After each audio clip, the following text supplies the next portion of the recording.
Seorang pengendara meninggal dunia setelah jatuh tersungkur akibat tergelincir dari lumpur sisa banjir di Kabupaten Pidi.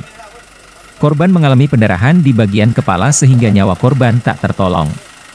Korban bernama Junaidi bin Junet 47 tahun, warga desa Bambong Reusep, Kecamatan Delima, Kabupaten Pidi, diduga mengalami kecelakaan tunggal.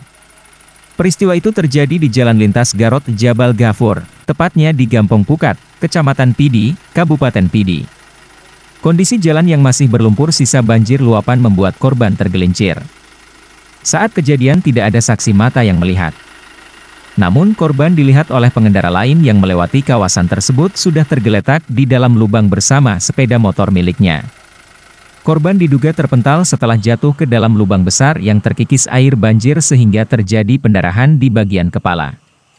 Warga yang sudah berada di lokasi mencoba meminta bantuan mobil ambulan di puskesmas yang berada sekitar 50 meter dari lokasi kejadian.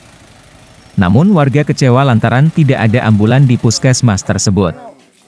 Setelah menunggu lama akhirnya mobil ambulan dari RSUD Tengkucik di Tirosigli datang kemudian korban dilarikan ke rumah sakit. Saat ini jenazah korban sudah dijemput pihak keluarga untuk dibawa pulang ke rumah duka di Desa Bambong Resusep Delima Pidi.